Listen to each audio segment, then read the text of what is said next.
Welcome back to Talk Tuah, a companion podcast that covers Miss Haliey Welch's Talk Tuah. We're your hosts. I'm Cam. And I'm Pete. And today we are covering episode 13 of Talk Tuah with special guest Brooke Schofield. You might know Brooke from the podcast, the canceled podcast. She co-hosts it with Tana Mongeau. Tana Mongeau? Tana Mojo? I think people call her Tana Mojo, like Mojo Jojo almost. But she certainly has a cult following, and we're going to get into Tana. Yeah, but a lot of Tana talk this episode. But this overall was an incredible episode. I think it's a very important episode. It's the last episode we have with Haliey. A lot of people have been asking us to kind of talk about how she's gone right now, but yeah, she's been on hiatus. I mean, since I guess called a vacation. Yeah, that's all it is. Since early December or so, Haliey has been away from the phone, away from the silver screen of our YouTube tabs and podcasting apps. But I mean, I think she's still expected to make a return. And also, this is the thing. Normally, that would be a bad thing, being off your phone and not being able to watch amazing content 24/7 on YouTube and Instagram, TikTok, all these platforms with incredible creators. Yeah. But in her case, I think it's well-deserved. She's been working hard. She needed a break. And who knows, maybe Pookie got her little cruise or something for the holidays and surprised her. So maybe she's on an all-expense paid vacation. It's possible. I mean, I couldn't have said it better myself. It's tough to go through a bit of like a withdrawal from our favorite podcast host. I mean, for any podcast to take a number of weeks off, it's tough on its listenership. Because podcasts do work on the business model of every week without fail, and then podcast clips every day. Yeah. And a lot of podcasts do 2 episodes a week, and I think that 2 to 3 is a good number for me to be able to keep consuming. Beyond healthy, it's what's needed. Yeah, it's what's needed for our feeds. It's what's needed for culture. Yeah, just for us to be able to. I mean, our audiences to be able to just tune in 2 or 3 times a week to a show that comforts them, provides them with a certain bit of just happiness to get them through hard times. Well, look, I mean, it's like, who's that one guy that went in the tunnel or whatever, and then on Easter they discovered his body wasn't there, and then he came out, he moved the boulder or whatever? Yeah, Jesus Christ. Look, people can make incredible returns. That's true. It happens all the time, right? So I'm confident Haliey will come back. Yeah. I'm calling that right now. I'm confident. To the haters, you know what I say? Yeah.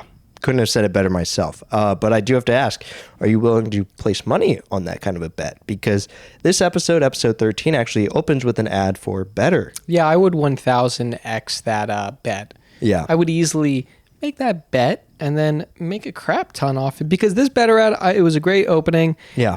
Chelsea was there. She got the final line. Oh my God, I don't want to open with nagging.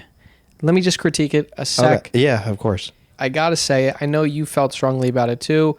The wine glass was like down here, Haliey's wine glass. Yeah. And then once we're out of the ad, we cut back to the episode. The wine glass is pretty full, way more full. This was just a continuity error that I think should have been really pretty easy to spot and correct. Of course, this was a bit of a goof.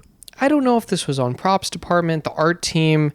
Camera could have noticed it and said something. Script supervisor was not on their game. Hell, it could have been craft services too. I mean, we don't know where this wine is coming from on set. The wine glass, definitely, we're not sure. It's a gray area with the jurisdiction. But regardless, I love this episode. And also, I'll hit you with a positive. Actually. Okay, yeah, I'd love to hear a positive. They took our advice on the Superwoman painting. Oh, yes, yeah. I have been wailing about that because it you can only see the triceps of Haliey as a Superwoman in the painting. Yeah. And it was out of frame. Previous episodes, it was just pretty obscured or cut off by the frame. Yeah, and I was crying to the camera team. I was crying to the art team.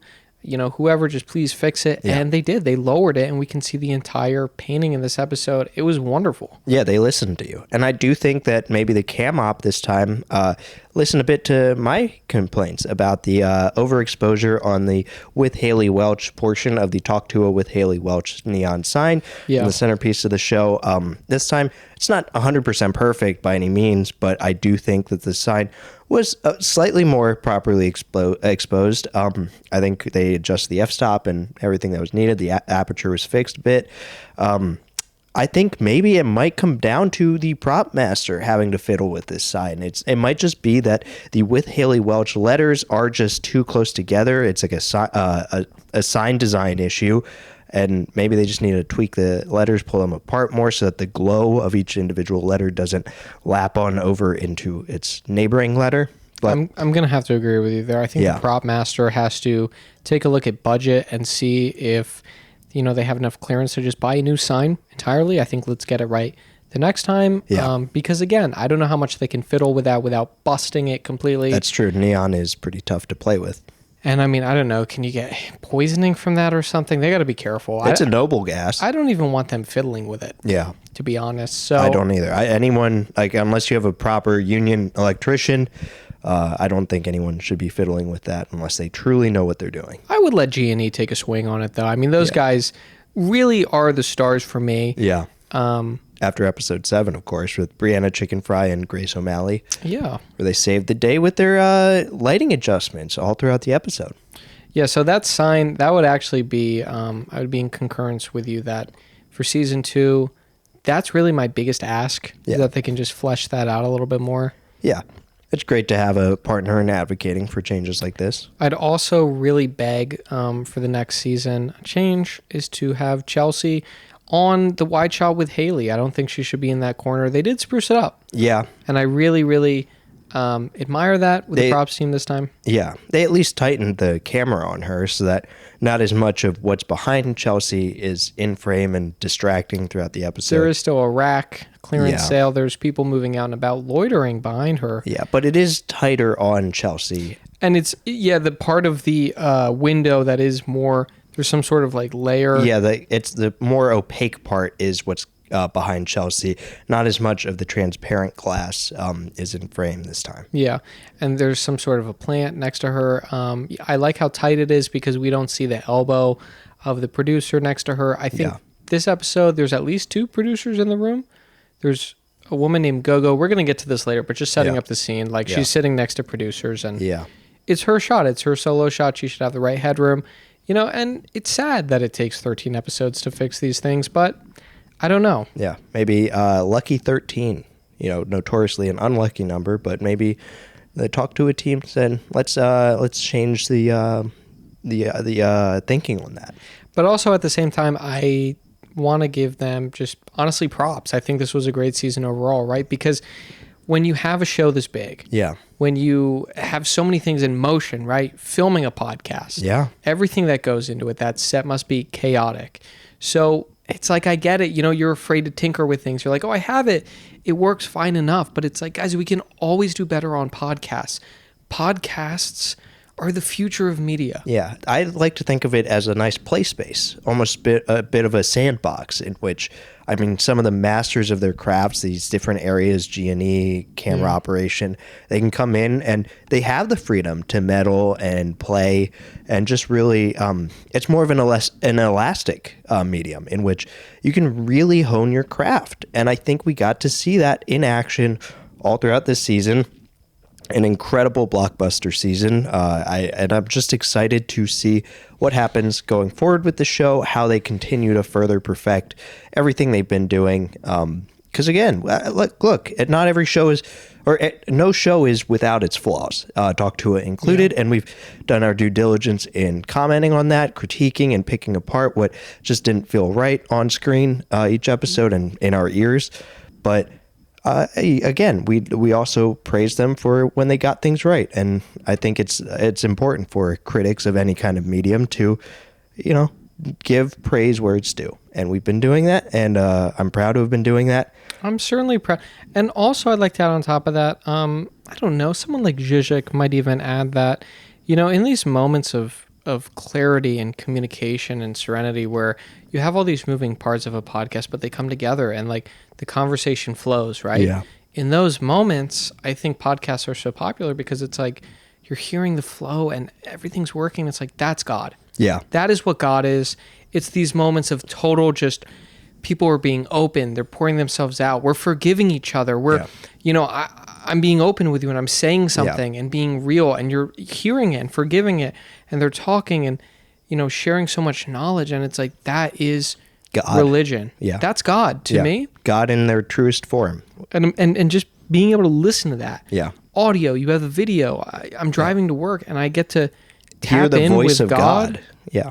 That's right. what it's all about. So I think this finale was a bang. It was, I mean, we've been prattling on for, I don't even know how many minutes so far, and we've barely even gotten into we dissecting. Barely scratched the surface. So that's just how ripe this was for picking. It just felt so, right. The girls were just so giving, Yeah. It was a gift. Yeah.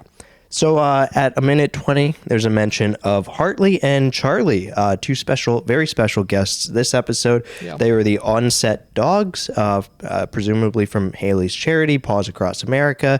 They were brought in for this episode to add some warmth to the studio, brighten everyone's spirits. When Haliey names these dogs and mentions them, they're not on screen. The camera doesn't pick them up in that moment. But we do. And again, we have a camera. It's on sticks. Yeah. But this is just another season 2. Let's not be afraid to get mobile. Yeah. If we need to see something. So I'm like, let's not be swinging the camera and like we're shooting Chronicle of Narnia. Yeah, I think we critique them for being too mobile in like episode 1. But it's like, you want to be mobile. Like if you mention dogs off screen, it's important to be able to see them. Yeah, to be able to, for the listeners and the viewers to be able to connect with these dogs. Because in my head, am I supposed to just be thinking what they look like? Yeah, that. Because I pictured Hartley as more of a Great Dane figure, but the dogs we saw were not that. No, they were cute. So the dogs... Great Danes can be cute. I'm going to push back on you there. I think Great Danes can be fine. I don't like big dogs. Okay. Well, that's a preference. I don't like big dogs. Especially when they think they're little dogs and then they're like sharks and they just knock shit over. I hate to say, even little dogs can be like that. Yeah. Right? Because I thought we had a 9.0 earthquake. We'll get to the timestamp, but the camera shook violently. Yeah. Well, it's interesting talking about... And it was the dog. Yeah. It knocked into the camera, I think. Yeah. Well, it's interesting because we also hear from Brooke about her cat dog, dog cat. It's a cat-like, or dog-like cat. Sorry, I'm getting it mixed up. It is a cat.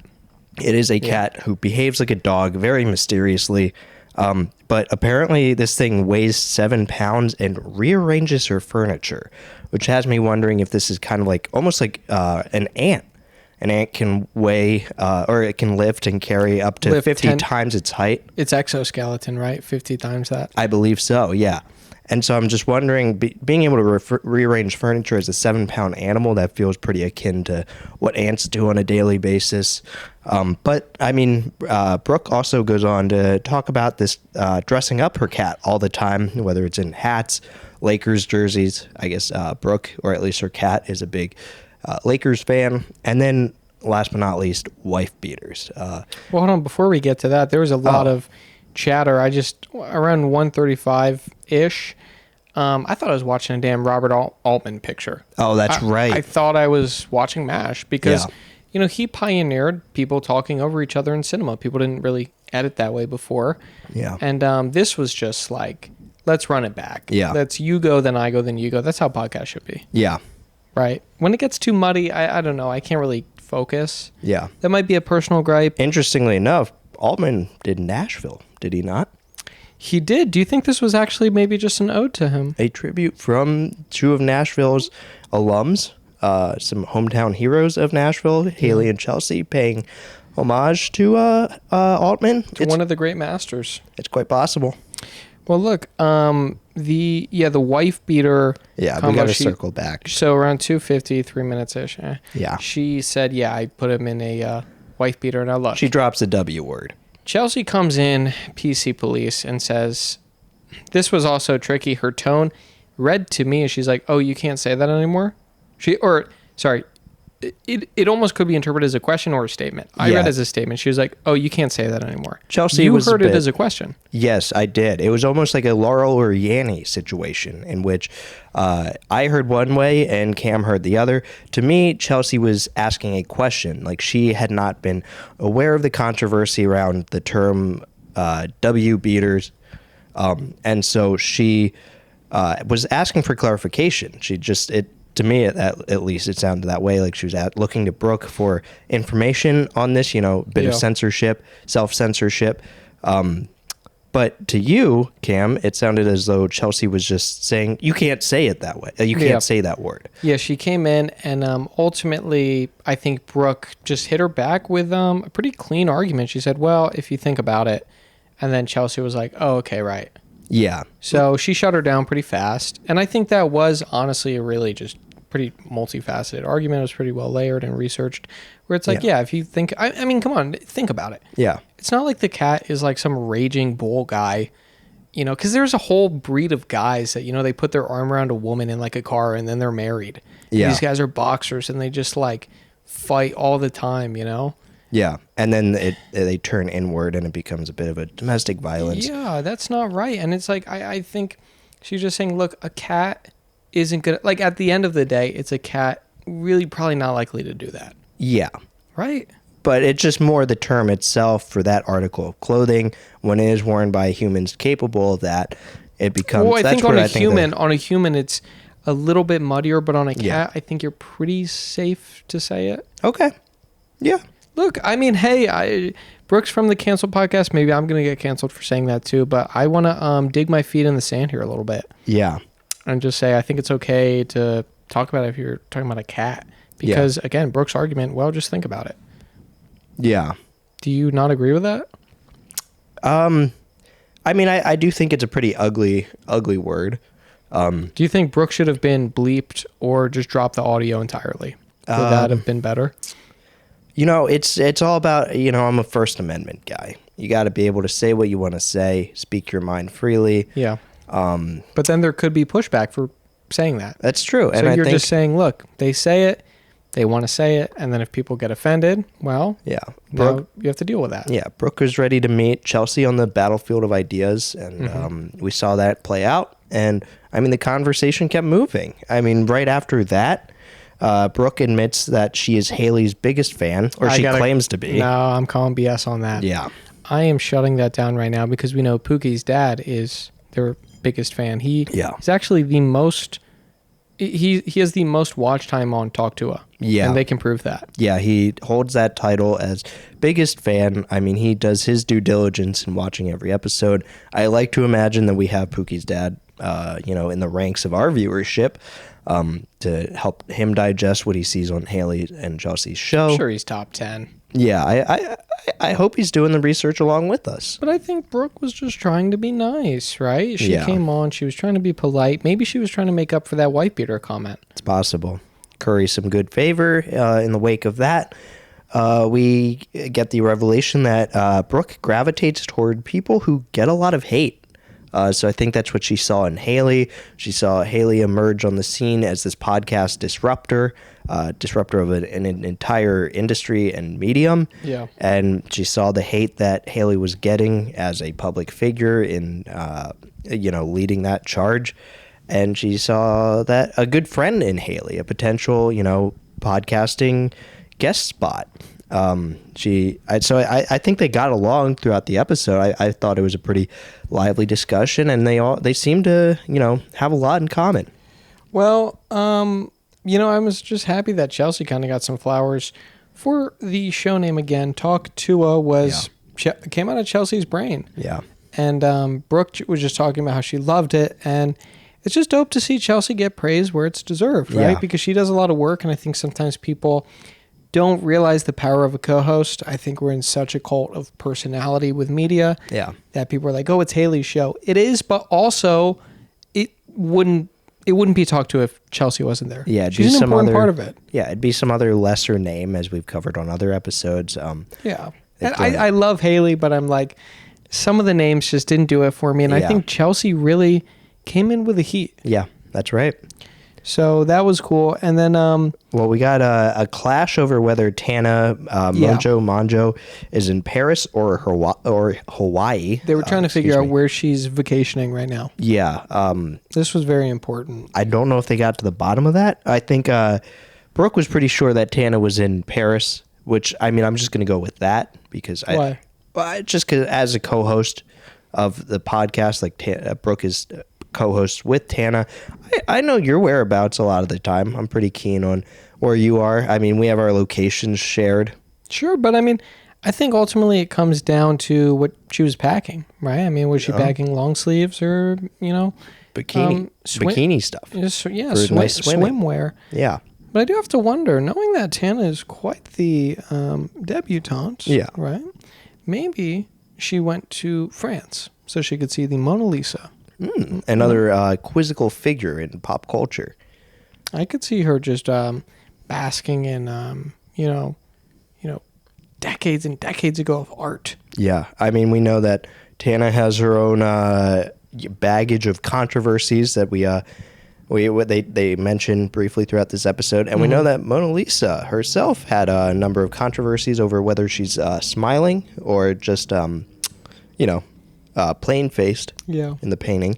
There's so many layers. And right? I'm sure it's a powerful piece of art for someone like Tana. And, I mean, who's to say that Tana wouldn't want to just go to France, Paris, and sit down at a cafe and eat une petite baguette? I could see her chomping down on some escargot. Yeah. Right? I think Paris is probably a very nice city. But ultimately, it does come down to which city's better for podcasting. Maybe she wants to knock out a couple solo eps, and I think Hawaii and France are both incredible places to go into a studio and record a podcast of someone talking. Yeah. Right? Yeah, I get that. So, I don't know. I've been to Hawaii. I've actually worked on a podcast there. That was an incredible place to podcast. I've never been to France. I've always wanted a podcast there. Yeah. Maybe we should. Could be on our bucket list for this year. I would this year if you'd be down. I'd love to go podcast in Dallas. Oh, yeah. Or Jacksonville, Florida. Well, yeah, we got to hit the big dogs of the U.S. first. Albany. Sure. There's so many American cities that are just incredible for podcasting, right? Yeah, I got to show you Dallas. I mean, I've only been there I'd love to see it. But yeah. And the podcasting scene down there is pretty incredible. You have so many people moving from LA down to Texas. Yeah. So the Austin more so, but Austin, but come on, we can't just throw Dallas to the side. Well, yeah, Dallas will have its time in the sun. I mean, it's the city of the 21st century. I will place bets on that. Do you think more podcasters are moving to Austin rather than Dallas, though?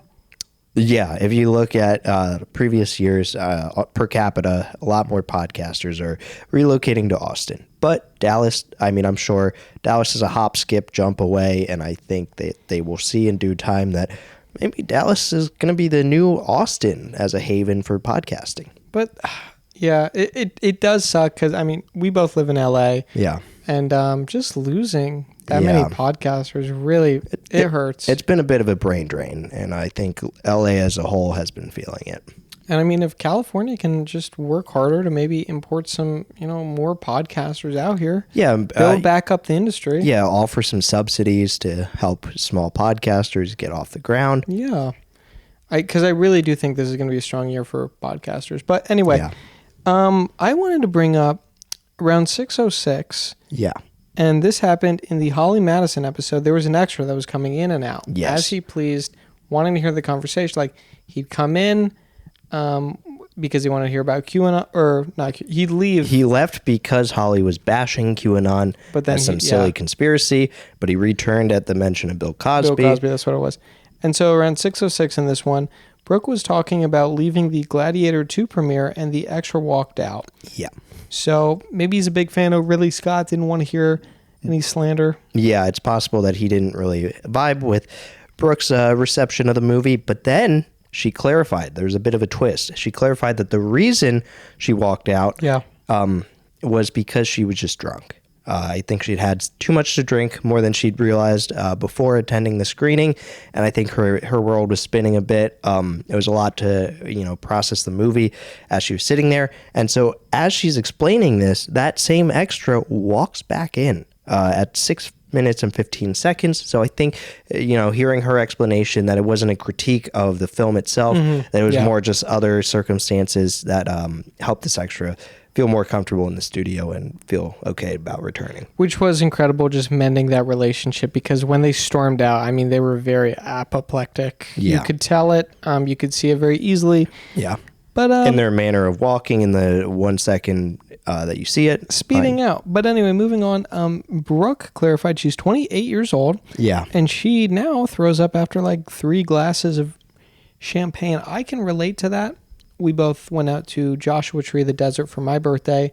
I had 3 beers. Yeah. And I tossed my cookies. I woke up in the middle of the night to just puke. Yeah, you did. It was brutal. And I slept 26. through that. Yeah, I slept through that. I was in the other room. I didn't hear a single peep from you, but in the morning I sure got the rundown, and it sounded gross. It was horrible. I felt bad. I woke up again.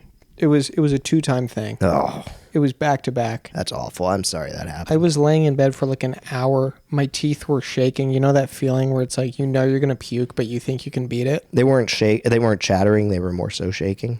My whole body was just convulsing. Oh. It was the terror of like, I can beat this thing. And then... You weren't summoning Nosferatu? The way your body was convulsing? I definitely felt like I, was the offspring of, that famous pirate. What's his name? Blackbeard. No. There's another famous pirate. Who was, Redbeard? Who was the girl in Nosferatu? Lily Rose Depp. Yeah, I felt Johnny Depp. Oh, yes. He was the pirate? Jack Sparrow. I felt like I was his daughter. Yeah, sorry. Or something. I got my wavelengths crossed there. It was puzzling. Listen, Haliey wanted Brooke to feel better, saying that, she's not a huge drinker either. Yeah. I think that was nice. It was nice until you quickly realized, as Chelsea did, that, hold on a second, Haliey, you are a bit of a drinker. Of course she is. She has a name for her alter ego. Harley is who comes out when she's had a bit of fireball. She's also saying this while holding a drink. That's true. I mean, you got to she's funny. Yeah, she is. And I think, it was clear that she was just trying to comfort Brooke. But, Chelsea wouldn't let that one slide. Chelsea went, come on, Haliey, that's not true. Chelsea's going to call her out on her bluff. I like that. Yeah. Now, around 7:18, something kind of landed on Brooke's nose, apparently. Was it a flea? Was it a flower? Was it a bug? This was a huge moment. Yeah, it could have been a piece of linen. I mean, it could have been a myriad of things.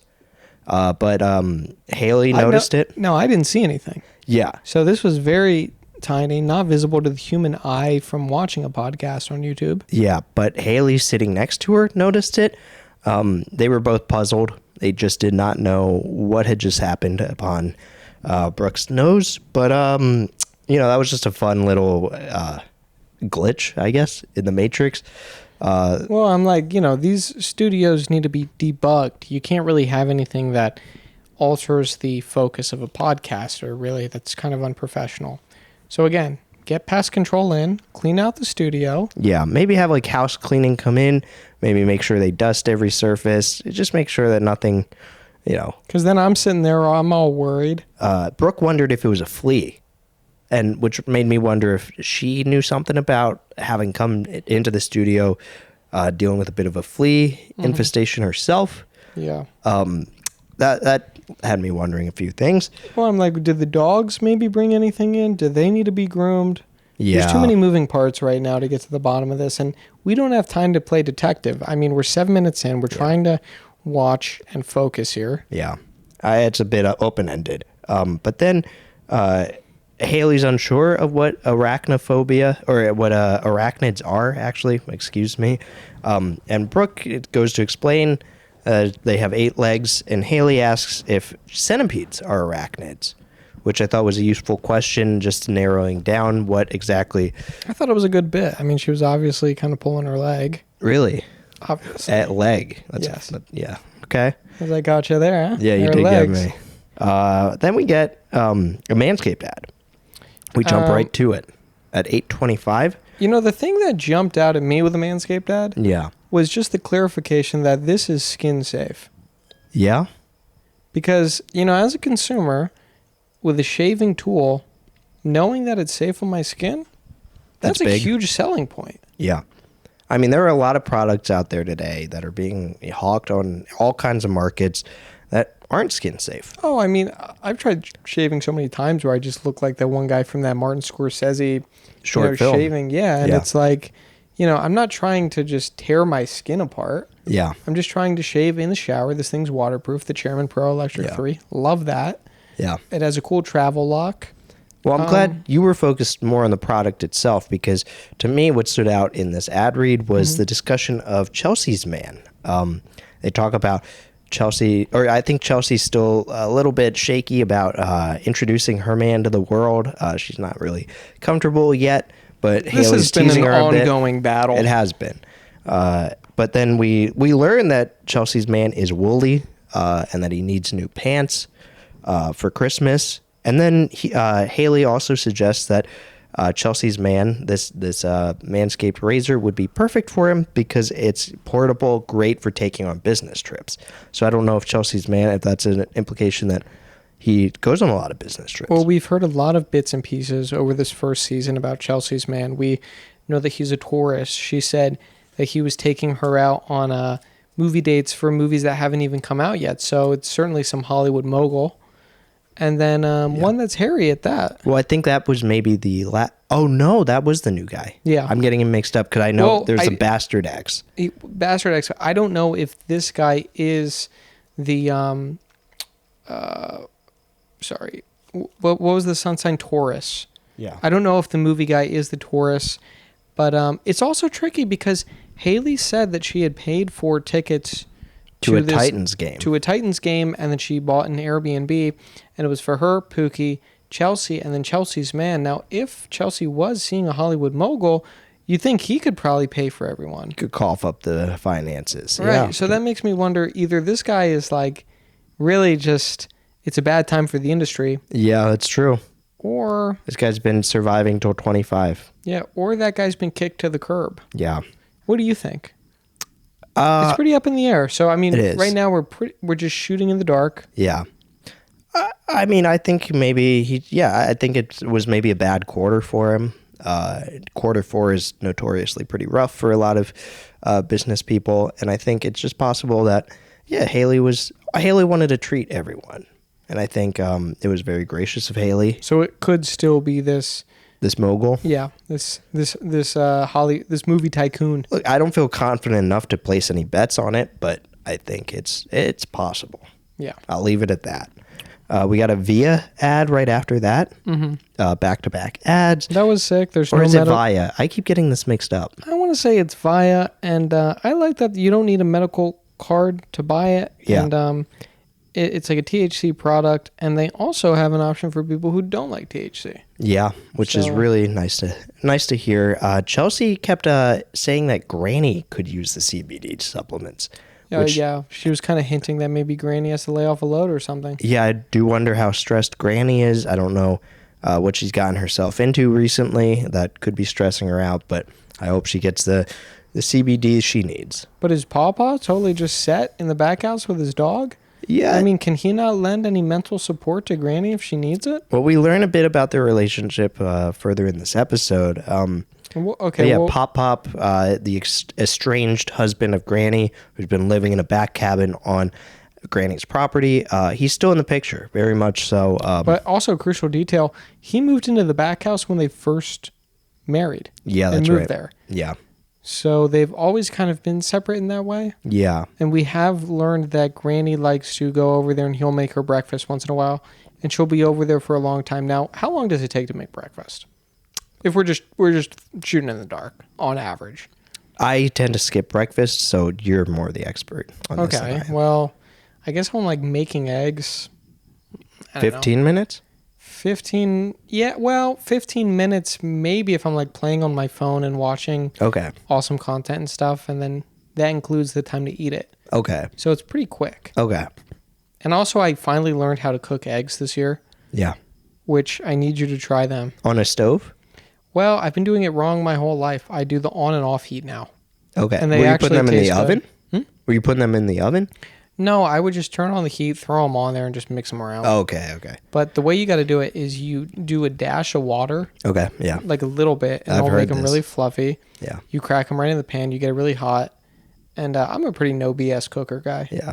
So you throw them on, and you have them on the heat for like 5 seconds, take them off, and you just keep stirring them on, off, 5 seconds each. Oh, I just don't like eggs that much, but I never liked eggs that much either, and then I learned how to cook them, and now they're like restaurant quality. wow. It's shocking. Like, I didn't realize it's like still the same thing. It is crazy that restaurants cook food in a way that you could cook at home too. Well, that's the one thing that I've cracked the code on with eggs. Yeah. Right? It's tough with a lot of now recipes. I go to restaurants, I'm like, damn, my eggs are better. Damn. And these are just, I try to get the pasture raised. Yeah. So I try to not spend more than like $7 on them. Yeah. I hear that's going up. But, I mean, that's besides the point. I think breakfast should take about 15 minutes. If I was just guessing, you kind of confirmed that. I guess Granny's been spending a lot more time than that over at Pop Pop's cabin. What do you think they're doing? I don't know. They're probably just catching up on the weekly event, the world at large. Yeah. Yeah, I mean, there's a lot for them to be doing. Yeah. But why breakfast, not lunch or dinner? I don't know if they're at that stage and they're rebuilding a bit of a relationship. I mean, keep in mind, this is a relationship where both parties are a bit older. They have different values maybe than what we're used to. I mean, I was just thinking, like, the fact that they've never really shared a space, that he moved into the back cabin when they got married. Before they got married, makes me think that maybe they come from a time before, like pre-Hays Code, when couples weren't allowed to sleep in the same bed. I'm almost now imagining them as like a screwball comedy, right? Yeah. So it's like maybe Granny's like, hey, I'm going to go over for breakfast. And then it's like, we all know what that means. Maybe Granny throws a sock on the door or something. Yeah. I mean, it's possible. Maybe she's gotten a little wilder post Hays Code. And now as she's trying to rekindle a bit of a relationship with her ex-flame Pop Pop. But, I mean, we don't know. We know that Brooke and Chelsea and the others on set, the other producers, were kind of teasing Haliey a bit about the implications of a long breakfast between Granny and Pop Pop. They were also teasing her because it's like, Granny, Haliey said, likes to look at Amish smut. Yeah. That's right. Obviously Granny, she's a young woman. She is. I think we tend to look at older people, more mature people, and just cast them off as like, oh, what do they do all day? Yeah. They still have desire. They want to be loved. They can still be purveyors of, unconventional porn. They want to be beautiful. They want to feel beautiful. That's right. And I don't know what kind of stuff Pop Pop is consuming. Maybe some Amish hentai. I don't know. I took him as a Hugh Hefner type. I just, a guy that age might, have had more in common with Holly Madison as the guest on last week's episode. Well, I'd love it if we could get an interview with him because we got Granny, but not for that long. Yeah. She showed up late to set on episode 2. Yeah, she did. And I really wish we heard more from her to get a more full picture. But we always could in season 2. It's totally possible. Maybe Granny in LA could be a really fun episode. I'd love to see Granny go to Erewhon. Yeah. Well, that's about enough detours off the Via ad. We get back into the episode with Haliey saying that she feels bad for rodents at 11 minutes. Clearly an empath when it comes to animals. First, the dog adoption and fostering charity that she started, Paws Across America. And now I wonder if maybe she's going to add an addendum with rodents, helping find rodents in need and getting them on their feet. Well, she is certainly Eric Adams' worst nightmare. That's right. I mean, he has been launching the war against rats. And Haliey comes in. I think she could really shake things up the way we look at rats because, guys, story time, it wasn't really rats that carried plagues. I think it was more squirrels, right? It's possible. I think there's a bit of mingling between rats and squirrels. And I know that... I think they get a lot of blame, maybe, where it's like it's not all rats. Yeah, but squirrels fall into rodentia, too. Okay.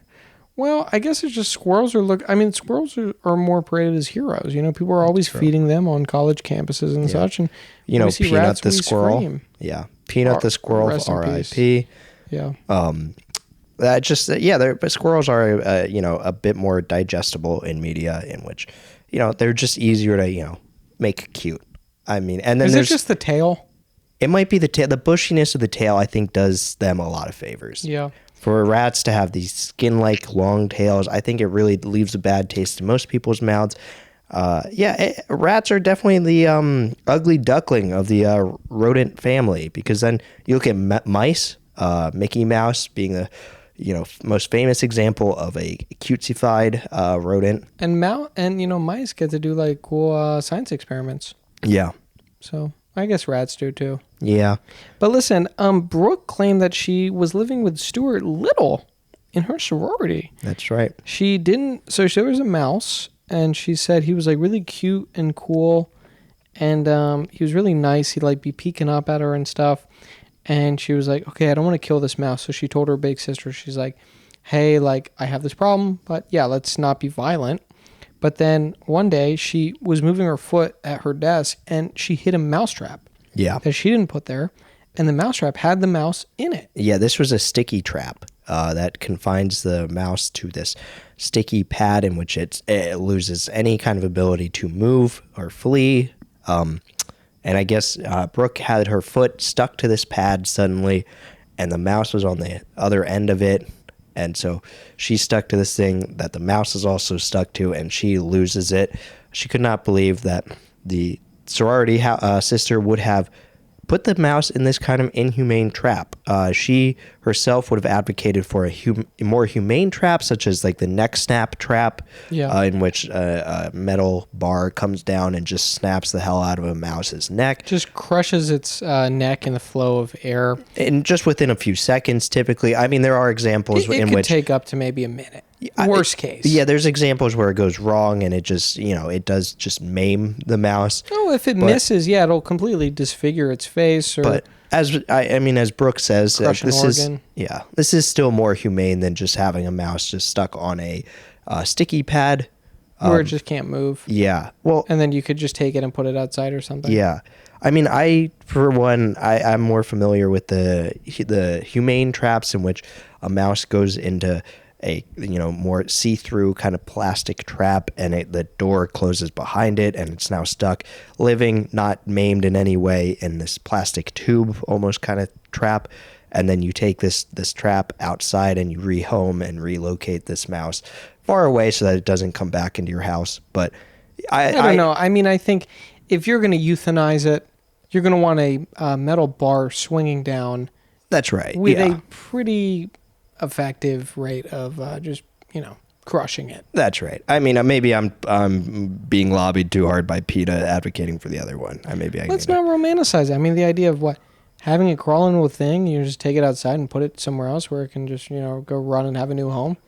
That's also terrifying to it. Right, because then you're just going to go terrorize someone else with it. Yeah, it's like it stared in the face of God. God rehomed it, and now it's just has no idea where it is. That is pretty cruel in its own way. Anyway, Brooke took it outside, and she saved the mouse, and then a hawk swooped down and killed it. Now, I kind of find that hard to believe. Yeah, she admitted. She said, most people I've told this to don't believe it. But she said, I know it's impossible to believe, but this is what happened. So whether you want to believe Brooke is totally up to you. I'm skeptical. And then after that, we learned that Brooke went to U of A, University of Arizona, known as a big party school, as she puts it. And she is a granny kid. Yeah.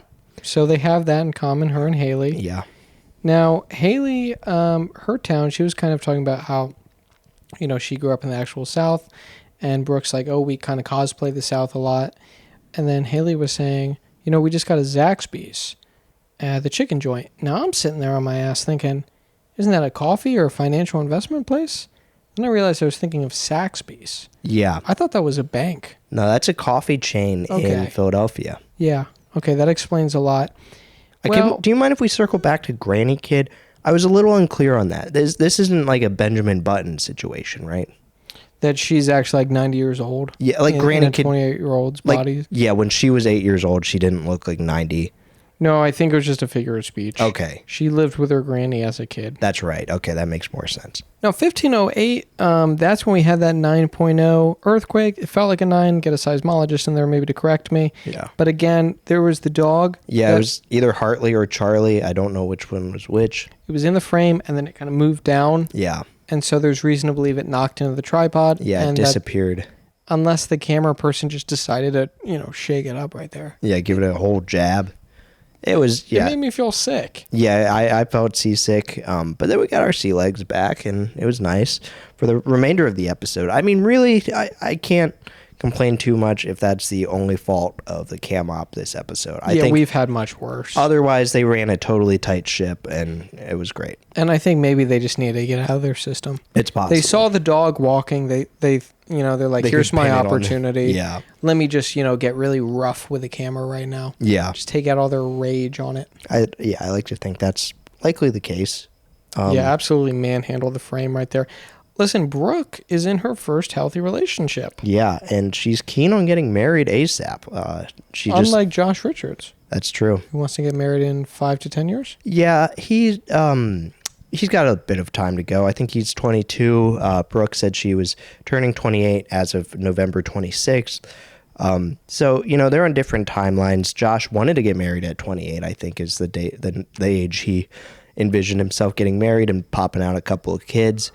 But Brooke says, she's at the time where she wants to get married ASAP, and she's in a very healthy relationship. She was super gung-ho about this. But then there's a bit of discourse about prior relationships and how unhappy she was in those, including in her relationship with Clinton Kane. Now, if you're like me, you might have been confused about who Clinton Kane was. I had to look it up. This person is not a reference to the 2016 Democratic presidential ticket. So it wasn't a throuple. No. Okay. So yeah, Clinton Kane, I believe he's a Filipino songwriter, is what we found online. I think, Look, Pete, she was dating this guy. It didn't work out. Let's just get to what you really want to say. Okay. She said, don't date a comedian, and she dated Matt Rife. Yeah. So go ahead, lay it on me. Matt Rife isn't right for Haliey. Haliey agreed. Look, I was going to take the time. Let's just get it out. Let's just get it out of the way. So I was going to push the knife in for as long as I could. But yeah, look, Matt does not seem like a suitable partner for Brooke, and we saw that Brooke has a lot in common with Haliey. And Brooke's advice to Haliey was that don't date a comedian. So it seems like Mr. Matt Rife's #1 advocate over here might have taken an L this episode. We learned that maybe Pookie is the ideal partner for Haliey.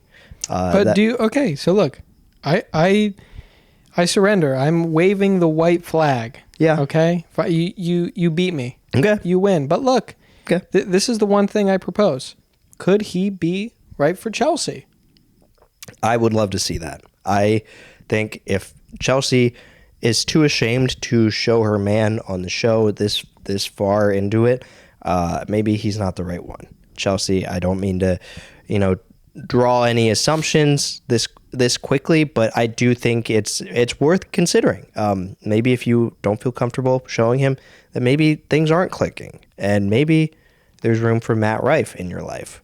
Well, look, that was the final coffin in my wanting for Matt Rife to be with Haliey. So take that coffin, bury it in an unmarked grave, because you won't be hearing it anymore, okay? And look, I don't want you to be too down about this. I'm not sour. Look, I will always, admit to finding Matt incredibly funny. We both agree that he is the once in a lifetime comedian. I mean, generational talent, always making us laugh. And can I be honest with you? I think over the course of this season, and we've had a lot of, fights about Matt versus Pookie. That's right. Ultimately, I've taken the time to reflect. I've talked to my therapist about this on BetterHelp. Yeah. And I think in reality, I just really was a huge fan of Matt. Yeah. And I just always kind of wished, what if, I don't know, it's just so crazy. I'm like, what if me and Matt were like roommates or something? I love being your roommate, but I'm like, I don't know, what if he was just cracking me up all the time and I'm laughing and giggling? Or like, what if we got married? I have a girlfriend, a Pookie I love, but I'm like, I don't know, what if this guy was just in my life to some permanent capacity and I was just laughing? Okay, I got it off my chest. I feel better. It wasn't about Haliey. I love Matt Rife. He's just the funniest comic, and I think you have to agree. He is the funniest. That's where it comes from. I mean, I don't even know how to process that. I don't crack you up enough as a roommate. No, you do, but you just never do crowd work on me. Like I can start doing that. I know, but I'm like, Look, I know I Can't won't you be just mad. you never like look at me and be like, oh, look at this guy. He's like a piece of shit. He looks, disgusting, or like, fuck this guy. I know. You never say fuck this guy to me. I know I wouldn't hold a candle to Matt's crowd work. I just like to think that I offer other things as a roommate that maybe Matt wouldn't. And because, look, I will always, side with you. It's not even siding with you. I think anyone can agree that Matt is a generational talent. Like Yeah, I absolutely. said, so funny. And we will always agree on that. Yes. I don't know. Maybe we should. Maybe did your therapist would it be possible to do a session together? Because I feel like there's maybe more to work through here. Well, I'm just like, why can't you do crowd work on me? Because if I'm wearing a weird shirt and I come out and I'm eating in our, mutual kitchen area, why can't you just say, oh, look at this guy's fucking dumbass shirt. He looks like a fucking idiot. Guy. Can you show your socks to the camera? Yeah. Cool red socks. Yeah. They're my favorite socks. Coincidentally, these match his wine glass. Did you spill that on yourself earlier? You fucking idiot.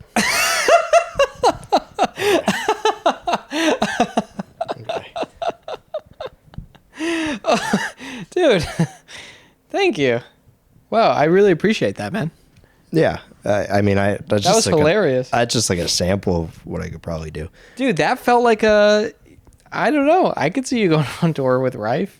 Oh my, really? Yeah, that was awesome. I appreciate that, really. Okay. That meant a lot to me. Thank you. That's crazy. There's no way I could compare to Matt. Come on, don't put yourself down like that.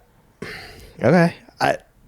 Dude, imagine what an honor that would be. Well, that would be literally a dream. Dude, you don't just get to open up for him, you get to hang out with him. Imagine hanging out with a guy like that. Yeah. Matt Rife? My head would spin. Like, imagine how cool he is when he's not doing crowd work, right? Yeah. God, that would just be like... Yeah. Okay, listen, we're getting we're getting ahead of ourselves. I feel so much better, though. Yeah. I got a weight off my chest. I think that felt good for the both of us. Yeah, definitely cathartic. Where do we even get back Where into even this? are we? Well, okay, listen. We learn about just Brooke's new guy. This new guy who's treating her right. Treating her right because the girls both went into Zack Bryan, Miss Chicken Fry's ex, and they're like, fuck that guy. Yeah, all parties involved were a little skeptical of Zack's recent actions. Haliey was a little bit more tight-lipped. She had nothing but nice things to say about Zack Bryan's team. They apparently treated her very nicely when they did some kind of event together, and team treated her well. So she was a little bit shocked to learn about Zack Bryan's personal behavior, but she also could see it.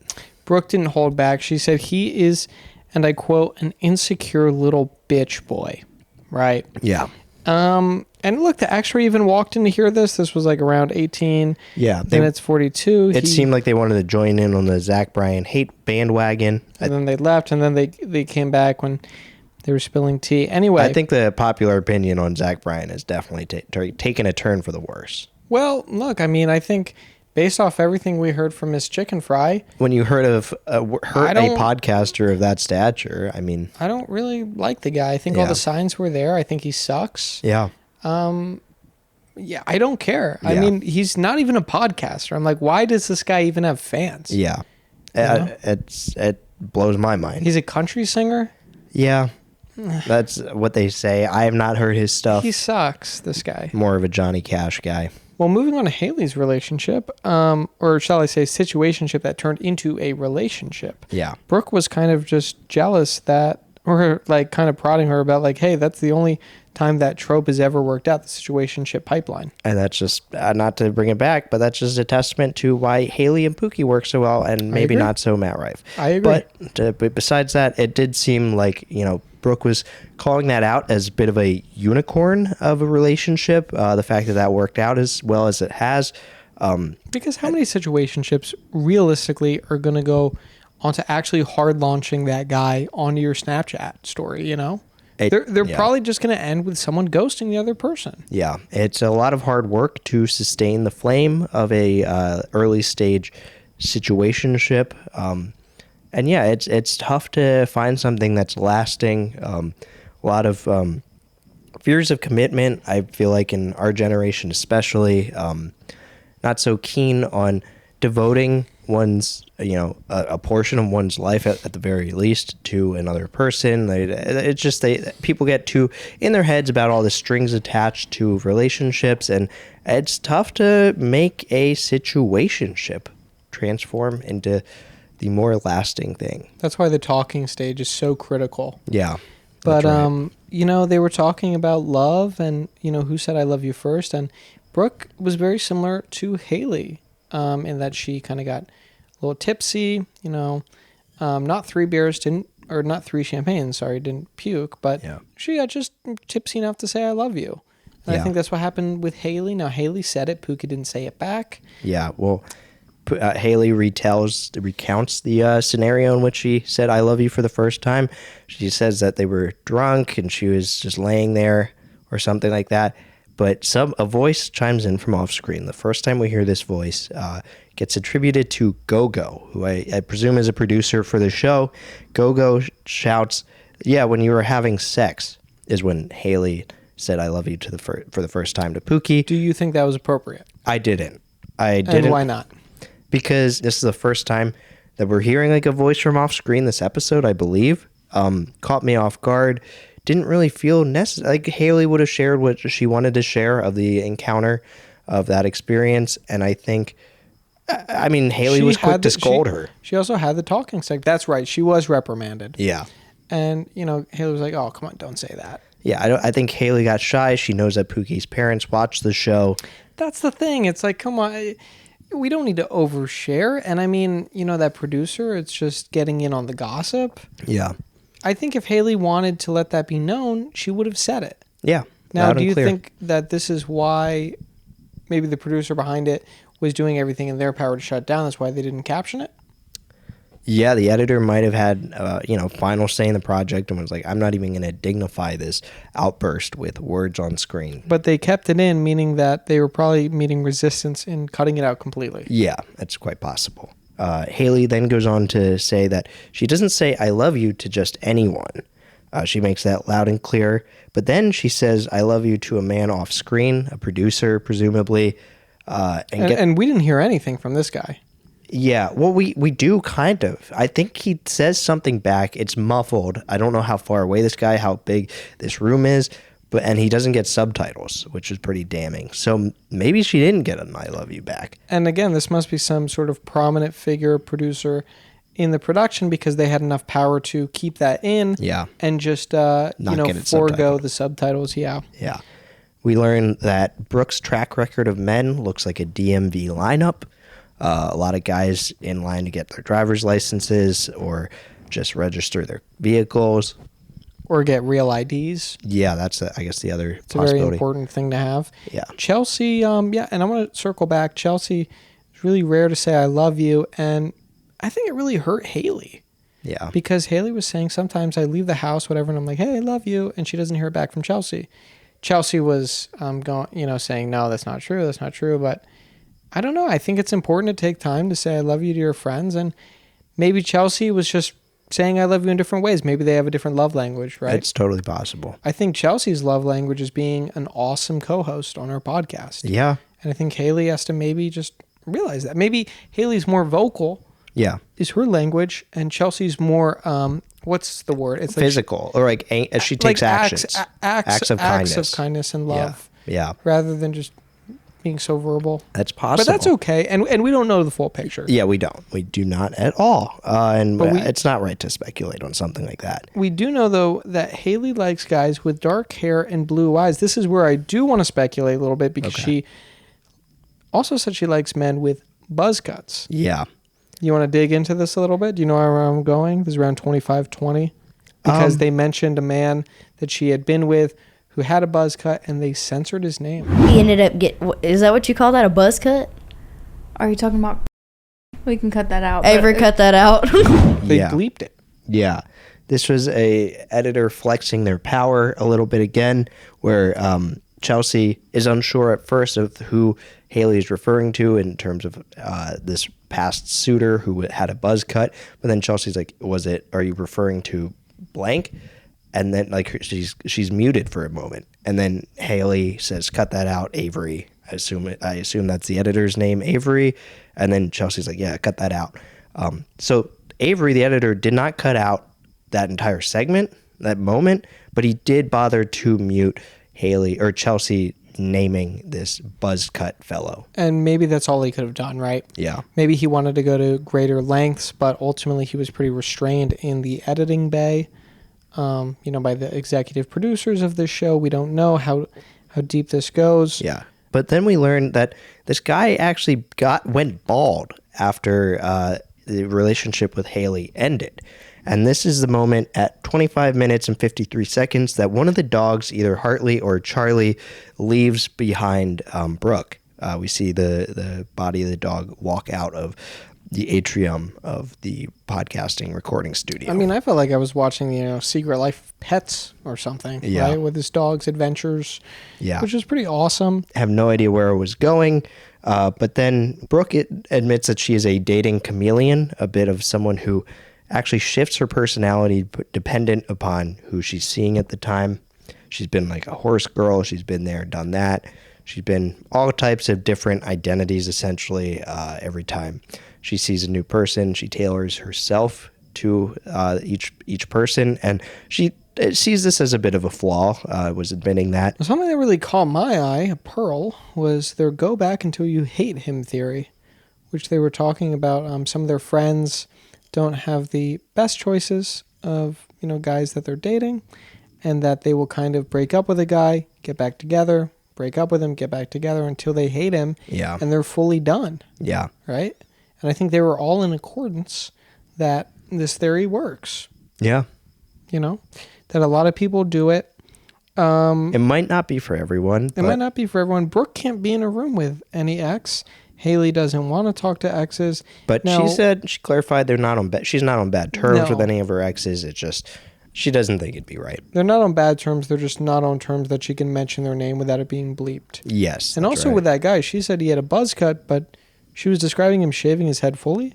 So it's also not quite clear what happened there with this guy's hairstyle. If this was a Walter White type or what. But besides that, they were going over whether their boyfriends could be allowed to have friends who were girls. Where do you stand with that? Do you think that's kind of a cool thing to do? Do you think it's a little inappropriate if you're in a relationship as a guy that you should be able to have friends who are girls?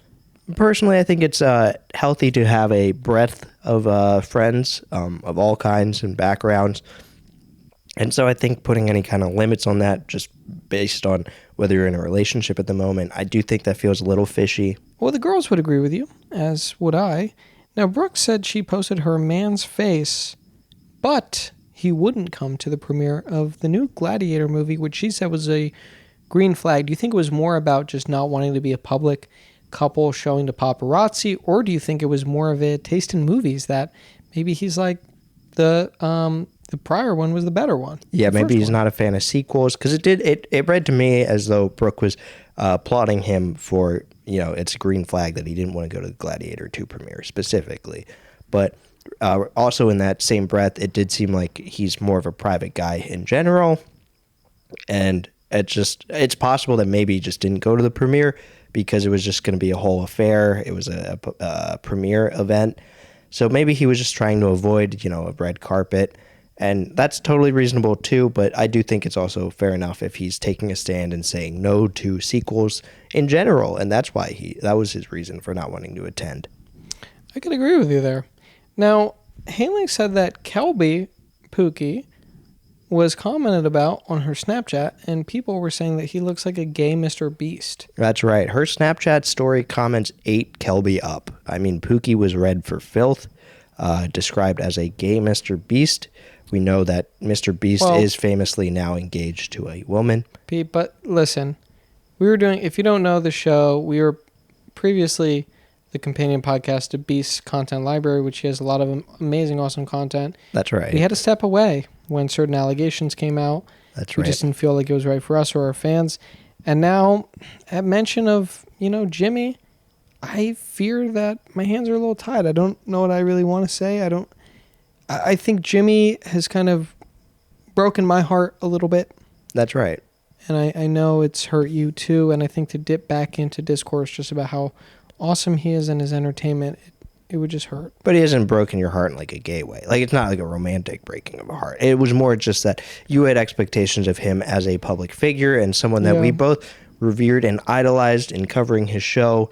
And then when news came to light, it was tough to have to look the other way and realize that maybe we'd placed our trust in someone who wasn't the best holder for that trust. But it's tricky too because, you know, when you're watching these amazing content creators, you see them on TV doing all this cool stuff or saying, you know, really hilarious things. And you just kind of think, well, that person's my friend. Yeah. Because I consume all their content and I know them and they could be my friend and they are my friend. And it's totally reasonable. I mean, you're seeing these people and learning from them and just getting to know them day in and day out. And I would DM him all the time. He wouldn't respond. But, like, I don't know. I always viewed him as a friend. So when this stuff came out, I was really upset because...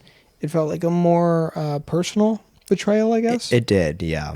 Did you feel that way, like he was a friend of yours? I mean, look, we had to take some time off. It was just not easy. And then we were just so, lucky just to be able to pivot to this new star, Haliey, who had emerged onto the scene. And just the world of podcasts overall. Yeah, it was an incredible introduction. Could not have asked for a better introduction. And so... I mean, look, we're just grateful to Haliey, and it was tough to separate from Mr. Beast, but we got to do what we got to do. We got to do a better job at that too. With being able to recognize we're fans ultimately of these creators. You know, we don't know them. Yeah, that's right. But you know, adding heartbreak to heartbreak, Haliey took a big swipe at Chelsea. Now, this I think was the most hurtful thing I've seen since Silent Thunder. Yeah. It happened around 31:14. Yeah. Basically, Haliey was saying, they were talking about kid names, and she was like, okay, I would name my kid after my best friend. I would name my kid McClay. Yeah. Which, I don't, sounding out McClay doesn't sound anything like Chelsea. No. Chelsea is sitting there in the corner, hears this.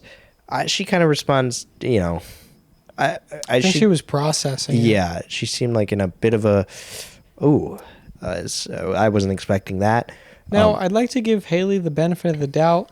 I know how stressful it can be podcasting. Yeah. You have so much, so many thoughts racing through your mind. So many jitters. You just want to say, so much stuff. And then maybe she didn't fully take in the statement and give herself like, hey, pause. Yeah. Let me just check in with myself. Let me just make sure I'm answering this to the best of my ability. And I think she just wanted to be the best podcast host she could be. She's like, let me just answer this real quick. Yeah, be quick on her feet. And, But it was hurtful. It was hurtful for Chelsea. It felt like a slap in the face to a co-host that has done so much for her and the show. She named the show. Yeah. I love Chelsea. I mean, I think they're an incredible duo, too. Yeah. They're great separately, but together... I mean, their banter is incredible, and they actually bring it up in this episode that they would love to do an episode together, just the two of them. Yeah. And I would love to see that. I mean, Me too. Look, they're friends with a lot of history. Chelsea was there for Haliey on that fateful night of the viral video. Chelsea was the one that recommended she go over and do it. Yeah. So, I mean, these two friends have so much to talk about, so much they could cover, just chatting between themselves. And so, it was a bit of a jolt to hear Haliey say that she would name her kid after McClay, whoever that is. Well, breaking news, Brooke has a cat named Murphy. That's true. To me, that was the watershed moment. I'm calling it now. Yeah. That was just incredible. Yeah, getting to learn about Brooke's cat more further. I mean, first we learned about how Brooke dresses this cat up, but then getting to learn the cat's name really provided a lot of context into who Brooke is, where she's coming from when she comes onto the show. I think it says everything. Yeah. Now, 34 minutes in, they're kind of talking about like some Mormon stuff, whatever. A bug, I think, lands in Haliey's wine glass. Yeah. She said whatever was on Brooke's face ended up in her cup. Yeah. And so they are quick to 86 this wine glass. They get it out of the frame. And then just a minute or so later, they're quick to return the glass with fresh wine, whether this is the prop master or maybe craft services. I don't know who is in charge of resetting the wine glass for Haliey, but they bring it back in. I don't know if this is maybe referred to as a 68. after they've taken this out. But that was nice to see that they were quick on their feet in cleaning up Haliey's wine, getting that bug out of there. Now, after that, they were, going back into the Mormon stuff. Yeah. Because Brooke said she's from a very Mormon area. Yeah. Now, she brought up soaking. Do you know what soaking is? Or did you know before this? I did, and I just do want to call Brooke out because I think she maybe did a bang-up job of describing what soaking is for people who are new to this trend. So what is it, and then what did she think it was? Yeah, so soaking is when a couple is on a bed. Traditionally, Mormon couples are heterosexual. It's a pretty strict faith, but they're pretty strict about premarital sexual relations. And so when a couple is trying to have sex, they will get on a bed, they will strip down, the man will hover over the woman, missionary style, but not quite missionary because they're not, actually engaging in it, and they have a third party active, present on site who will shake the bed, maybe jump on the bed, and they will, by shaking it, allow the man to enter the woman sexually, and it will... Until completion? I think they aim for completion, but, if they can't get there, there's a lot involved. So it's a lot to think about, a lot of variables, but the premise is just that if they can't have actual penetrative sex, they will be passive in engaging in that. As if, we're not having sex, we just... happen to almost fall into each other, and then, oh my God, there's an earthquake. Other forces are forcing us to have sex against our will. Because it's not like they could just push each other apart and run away. Yeah. It's like you're stuck on a bouncy bed. Yeah. And so Brooke takes up the mantle of describing exactly what soaking is, but she's quick to say that the man enters the woman, and then maybe a third party will be present shaking the bed.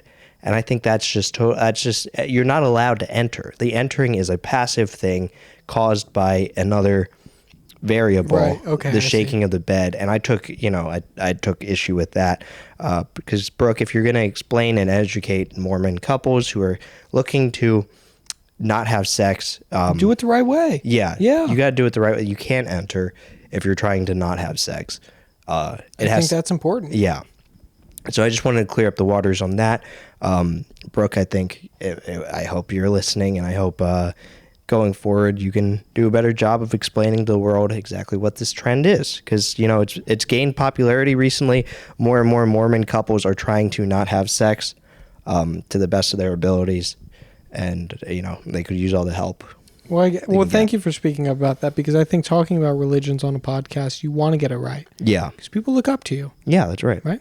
And I don't know, we got into some real sexual discourse here. Yeah. This is where we first learned that Granny reads Amish smut. Yeah. Which I'm not sure what that is.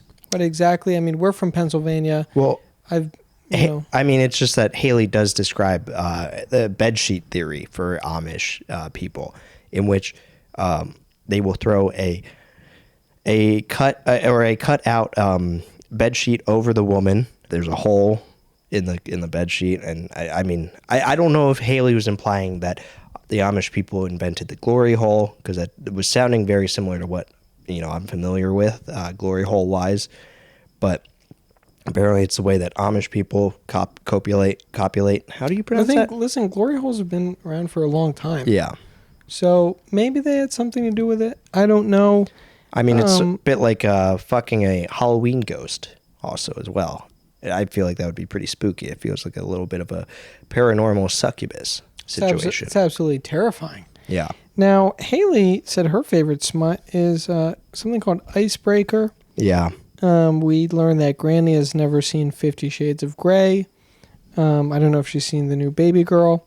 Yeah. And she does like soap operas. Yeah. That, I think, is what Granny maybe gets some stimulation from. She enjoys watching those. The girls comment on how sexual, soap operas can be. But then at 35 minutes and 41 seconds, I do not want to skip this. Brooke lets out a crazy laugh. Yeah. This sounded like something straight out of a Hanna-Barbera sound effects pack. I thought it was like something from the Jetsons. It caught me off guard. Yeah. hearing this, you won't want to miss it. I think we'll play this for you. This is pretty important. This laugh was just like no other. Look, I'd be like, yes, Granny. Maybe Paul. And it was nice to hear. I like a rich tapestry of sound in my podcast. Well, Peter, I appreciate your eye. Or my ear, yeah. Now, Papa went to prison a few years after shooting someone. Yeah. He's out of jail now.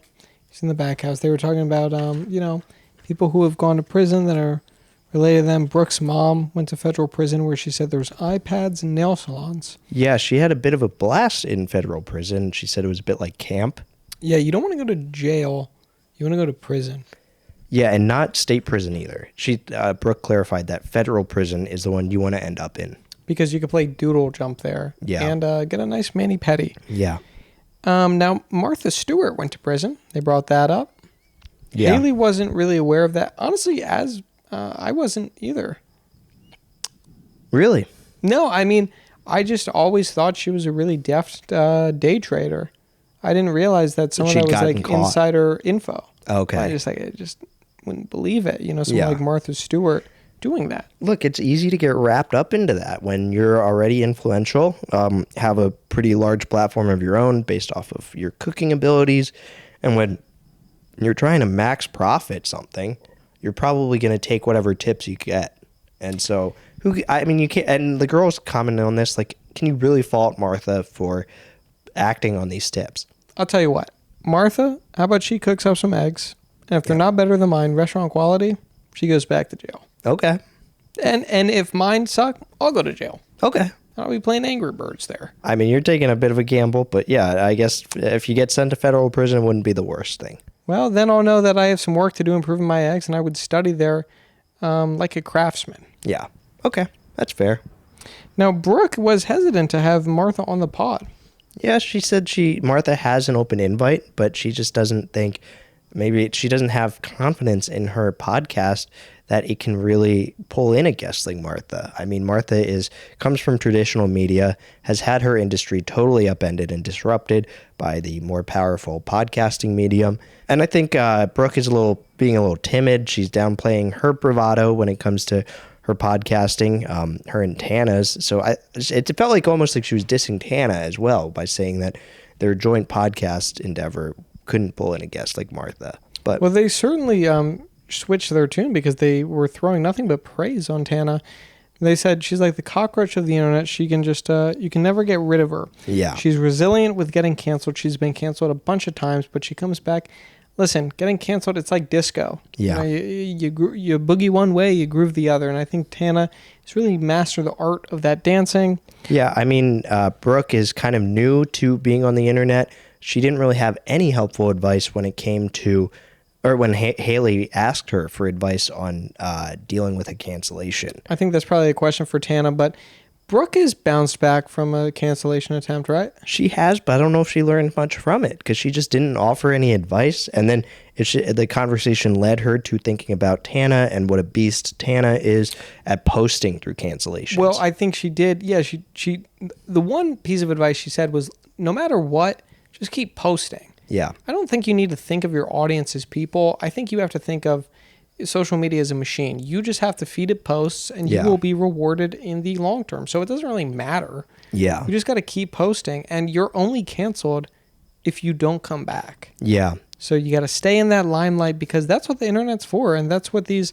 platforms are for. Yeah, you can't get caught on every little hang up. No, you're supposed to craft your voice, and then if people call you out on something, it's just like you only make your voice louder. Yeah. That's the way to do it. It's your voice. You get to do what you want with it. That's right. Now listen, Haliey was really, really giving Tana her flowers, saying she has face, tits, ass, money. Like when she saw her, she was just like, oh my God. Yeah. Yeah, apparently she's a total stunner in every regard. Now this, look, I haven't watched the Canceled podcast, but now I really want to. Yeah. And I wonder if maybe we could watch one together. That could be really fun to, I don't know, maybe break down sometime. That would be great. We're going to get into, obviously, guys, this is the last episode of the season. We're going to get into that a little bit in the outro. Yeah, we'll clarify our plans going forward a little bit more. But let's, keep this machine going. The canceled pod, a little bit about the lore. If you don't know what it was originally them and someone named Hunter. Yeah. And Brooke was only supposed to do one episode. She was nervous. She was just supposed to be on the premiere. But I think it just worked out so well between her and Tana that they were like, let's just keep doing this. We have a great banter. It was supply and demand. There is a huge market for best friend conversations on podcasts, right? And it kind of goes into that thing. When I'm watching two people talk and they have a cool rhythm, I'm just like, damn, they could be my friends. Yeah.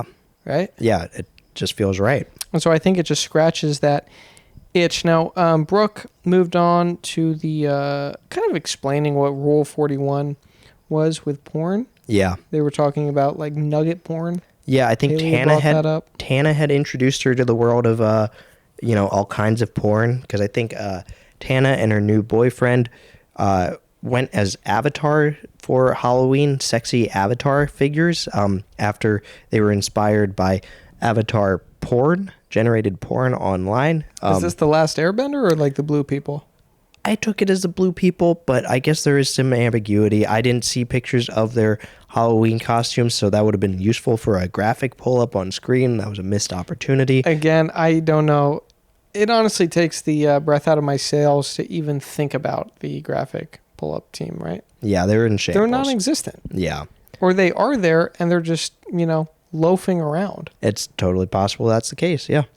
But Tana apparently is big on Avatar porn, introduced Brooke into the world of Rule 41, and then this sparked a conversation that led to Haliey talking about nugget porn. Which was around 44:20, where I guess she was saying people that don't have limbs, kind of just romancing with each other. Yeah. Now they moved on, still on kind of the topic of sex, to Mike Tyson's cheeks. Yeah. We've all seen it with that fight, with Jake. Jake, incredible comedian. Yeah. Every time I see him on a podcast, I laugh my ass off. Yeah, a knockout appearance on episode 10 of this podcast. But also one hell of a fighter. Yeah. I mean, come on.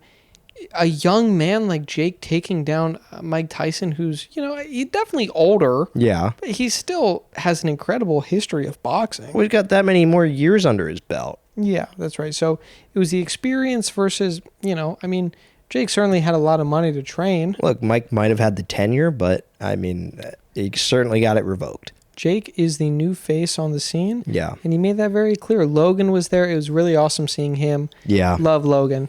And Love both those guys. Yeah. Well, we learned that the Tyson and Paul fight was actually Haliey and Pookie's first outing together, besides Target. Yeah. So they've done some Target runs. Yeah. Chelsea provided this, kind of context. She was like, this was your first outing, right? And Haliey was like, yeah, besides Target. So, I guess they'd done a number of grocery runs together, but this was like, the first real deal is maybe what Chelsea was getting at. Yeah, well, I think that was a riveting conversation. So much so that Haliey finally remembered around 46 minutes and kind of 30 seconds to give Brooke a gift. Yeah. Haliey always gives her guests, a gift. Yeah. She gives them some merch. Yeah. Typically this happens at the beginning of the episode, and she kind of chides herself for forgetting about it, but she hands over a Talk Tuah sweatshirt to Brooke. Brooke graciously accepts it, says she's going to wear it every day, but mysteriously doesn't put it on then. We've seen this time and time again, right? Yeah. These guests come on, they say thank you, they clap their hands, they don't throw it on.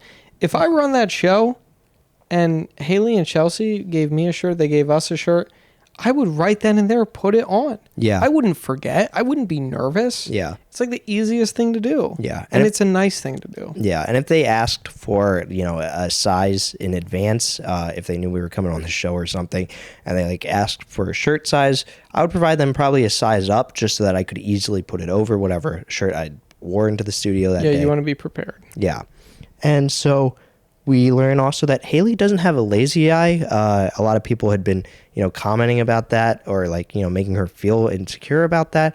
She clarified that her eye just twitches a lot. And Brooke, I guess, has the same affliction. But when you smile, right, she was saying, when I smile at. Yeah, I think she smiled very wide to show the audience. And yeah, her eye twitched a little bit. That's going to happen. Some rapid fire questions, kind of closing it out. The most embarrassing online moment. Brooke said getting canceled. I guess Haliey was struggling to find something. She said singing Megan Maroney song. Yeah. I wasn't quite sure what she was talking about there. And then Brooke kind of goes back to redo hers and actually say it was a grid post where she was doing a glam bot. Yeah. I guess that was pretty embarrassing. I'm not quite sure what that was. I don't know if this was a bot that makes someone glamorous and she thought it made her look good, and then people were calling her out for using this bot. That's kind of the subtext that I was pulling away from that. But there was an extra in the window around 48 minutes and 22 seconds. That definitely wanted to hear it. The next rapid fire was a recent humble. Yeah. I think the girls just all were in unison that the internet, mean comments, trolling. Humbles you every day. Yeah. And Haliey actually talks about recently, I guess she went to bat for Grace O'Malley online. I think she was seeing a lot of mean comments directed at former guest Grace O'Malley, former Barstool mainstay, now finding her own platform on Alex Cooper's podcasting network. But yeah. Grace O'Malley, I guess, was under a lot of fire recently online, and Haliey was so fed up. She loves Grace. Every girl in the studio did. Brooke and Chelsea were also like, yeah, but she's an angel. And we love Grace. Yeah. I mean, we've been mourning ever since, she That's right. ended her podcast with Miss Chicken Fry. And I think Grace has been through enough. Can't we just let her... And Haliey recognized that, and she said, I'm not going to let this stand without me rebuking some of the mean hate that Grace was getting online. Yeah, I mean, come on. She's licking her wounds right now, getting ready to start a new podcast, which I'm very excited about. I really can't wait for that to come out. And I think this is maybe also what makes Haliey so special. I think if you've been on her show, she will look after you. She will remember the great time that she had with you, talking to you on her show, and I think she will, go to bat for you if you are facing any kind of undue criticism. You're part of the family. Yeah. Next question was the celebrity hall pass. Yeah. Brooke said, be Paul Mescal. Yeah. Or Matt Damon she added on too, I believe. Haliey was, she clammed up when asked this question. She didn't want to throw a name out there. I think she was trying to argue that she's very secure with Pookie. She doesn't want to play any kind of games where she's supposedly entertaining the idea of a fantasy with someone else. But then she did open up. She said Ian Semiholden or something like that from Vampire Diaries. Now, I'm unfamiliar with this bloke, but he seems like probably a hottie. I think any vampire really is. Yeah. At 50 minutes and 28 seconds, there's a crazy glass cling from, I believe it was Brooke's wine glass. Just as a note for, anyone going on Talk Tuah, I think it's important to make sure you aren't bumping into your mic or just bumping into anything that you're holding, just to keep any kind of noise distractions to a minimum. I actually want to maybe say, look, it's hard to be on a podcast. It is. It's hard to control what you're doing. Yeah. If anything, I think maybe the sound department could have picked up some slack on this one. Okay. I think maybe they could have ran it through their post-production, a few more times. Typically with podcasts, it goes through at least 10 rounds of audio editing. That's right. Before it's even considered. The post-processing is a crucial part of any kind of post-production with the podcast. And if you can't do it in-house, there's got to be a budget for getting that done elsewhere. Send it to an audio house. That's right. I shouldn't put it on the talent. I just think, look, they have so much to worry about that this is where the technicals really matter. Now, the girls were talking about fighting each other. They said they would fight each other for $20 million. Would you fight me for anything less than that? Probably a couple million, yeah. Oh, okay. They were arguing about the merits of fighting for a big payout. They don't think it's a lot to suffer if you're going to get paid handsomely. I think, we're both, we're doing our own, we got full-time jobs. I would love any kind of exit out of that. So I think I would probably fight you for, $500K.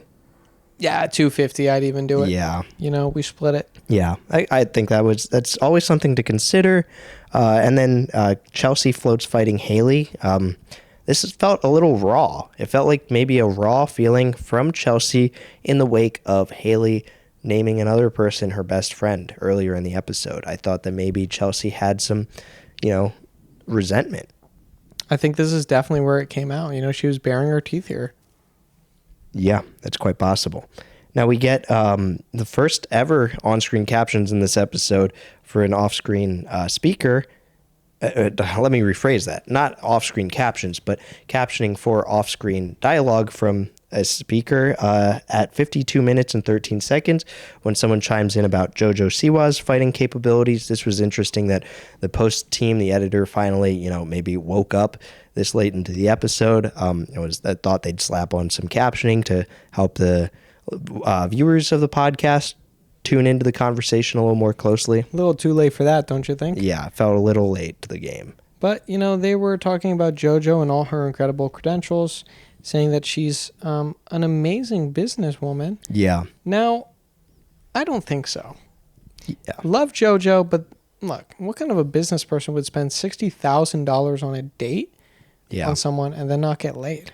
That's right. In episode 5, JoJo's appearance, she reveals that she spent that much money on a weekend with someone she was romantically interested in just to try to get laid, and they did not let her in. No. So I don't think that was a great investment. Yeah. I think she's an entertainer. The ROI on that was pretty shabby. I'd like to have JoJo back on the pod and actually hear some more about that whole situation. Yeah, I mean it's maybe she has other investments we don't know about. Well, that's the thing. It's like the girls were quick to call her an amazing business person, and I do wonder like if that kind of principal capital of $60,000 could have been invested into another project or endeavor of JoJo's. A startup, $60,000, you could get the wheels turning for your own podcast. Yeah. So I mean, JoJo, that might have just been a swing and a miss. I'm sure she has plenty of other things going on, but that did seem like a glaring thing, a glaring fuck up. Well, look, Haliey ended the episode, as always, with what's one move in bed that makes a man go crazy. Now, 54 minutes, 11 seconds, the extra walked in. Yeah. Wanted to hear about the sex talk, a little bit of a pervert. That's right. This extra came in to hear, I guess, about the salacious details. Seemed a little scuzzy to me. But Brooke revealed that she doesn't really have a move in bed. Her main thing is to lay there, she says, like a dead fish. And Haliey was like, that's okay if you don't have like a move that you own. But then Brooke did then offer up a real crucial tip for people trying to do it on their own. She said that recently, I think, she used a vibrator while on the toilet. She said it was like no other experience. No, what did you make of that? Would you ever use a vibrator on the toilet? If push comes to shove, I wouldn't be opposed. I think if you really got to go, and that's how you got to do it. Yeah. She said she was in a situation where she couldn't go in the shower because the shower was flooding. Yeah. Also, I don't know if you want to use a vibrator. I don't know if it needs to be plugged in. Yeah. Have a kind of toaster in the bathtub situation. Typically, vibrators are charged separately. I'm sure she'd probably charged it before, and then. Although, I guess it depends on the make and model she was using. Well, look, whatever she's into, right? That's my whole MO. Whatever you're into, anything between two consenting adults in my book is okay. Or one consenting in this party. So if you can look yourself in the mirror and say, I consent, then it's fine. Yeah. Now, that was the end of the episode. This was a great one. Yeah, this was a very lively episode all the way through. The banter was incredible. And we actually got, at the very final moment of the episode, Haliey teases a appearance from Tana on the podcast, which I think I'm very keen and looking forward to. I think it means that there's probably going to be episodes down the line. I'm sure Haliey's going to make a triumphant return. I would love to see an episode with Tana. I would love to see some other incredible guests in season 2. But for now, this is the end of season 1. Brooke Schofield was the end of the road in season 1. An incredible finale. And it has just been so much fun covering Haliey's show for the last 13 episodes. The road ahead is a little uncertain, but don't worry, because we have so much content out there to consume, digest, and analyze, dissect dutifully. And I think looking forward, I think we're thinking about pivoting to maybe talking about Bill Maher, Haliey's appearance on that show. There's a lot of incredible content creators that deserve deep dives. That's true. Right? They've crafted beautiful libraries of long-standing content that will probably outlive the human race. This will be a relic found on an old planet Earth by aliens. And I hope we've made that clear this whole way through, that there's just so many creators out there. Sure, Haliey is truly one of a kind, but it's just incredible to see the state of content today and how inspiring it is. It is, but also, look, as I said in the beginning of the episode, I don't think Haliey's going anywhere. Yeah. I feel pretty confident about that. Yeah. So obviously, we're going to keep continuing Haliey when she comes back. And until then, we have some bonus stuff planned within Haliey's universe, which is going to be pretty incredible. We have a lot of friends, a lot of colleagues that want to come on and talk, which they're more keenly attuned to certain areas of culture that we might have some blind spots in. And so we're excited to have some sit-down talks with them and what Haliey's appearances on other things mean, and what other people in Haliey's orbits, what they offered to the discourse and society at large. It's going to be some insightful stuff ahead. We're going to keep this train chugging along. And don't be afraid to message us or comment who you'd like us to see. That's right. Who we should check out. Yeah. There's a whole world out there. So if you know anyone that really makes beautiful content that we could take a peek at, we're here to do it. Yeah. So we've pivoted from Beast before to Haliey. Obviously, at heart, we're Talk Tuah boys. Yeah, 100%. But in this weird liminal phase, we're happy to cover some other people, and we'd love to hear your feedback, who you'd love to see us cover most. Thank you so much again for tuning in. Thank you. Week after week. This has truly been just such an incredible experience, and we're so happy to keep it going alive and well. Yeah, we hope you've learned so much about Talk Tuah and just even the world at large. I mean, I hope we've opened your eyes up to things. We've had our eyes open to so many facets of culture and history just in researching this series. And we're just so thankful to be able to do this. And we're lucky to be alive at a point where more images are made in a day, I think, than the entirety of Rome. Yeah. In Rome, I don't know if they had this many images that... Yeah, they had nothing on our images. Yeah. They didn't have a meme. They didn't have a content creator. Yeah. They had nothing. They'd have their minds blown. They were a republic where the only way you could vote was in the ring, tying it back to Gladiator. Yeah. Did you know that? Yeah. You told me this, actually, I guess. So I cheated by having you tell me this earlier in the week. But well, a lot of Roman magistrates would, and, really wealthy patrons would sponsor gladiatorial games. Yeah. That way they could convince people that, direct democracy itself is bad because you don't want a mass of people voting. Look how violent these people are. Yeah, you don't want mob rule. Yeah, look at them. They're a mob, and so it's like, you kill two birds with one stone. You show them that they're unruly, and number two, you give them an outlet to vote. You get a great game out of it, too. Actually, third, you get a great game, and they're fanatics, right? Yeah. Fan comes from fanatics. Wow. They were able to look at their favorite chariot racing teams and be focused on that, while these, Roman rulers really just shifted power towards the elite. Wow. And so the common people were really forgotten. And I think some of those traditions, I don't know, made their way to America. We have a Senate, don't we? Yeah, we do. So who knows? But we're talking about podcasts. Yeah. So we will see you guys next week. Yeah. So take it easy out there. Have a great week. Thank you again for tuning in. Bye. Thank you, guys.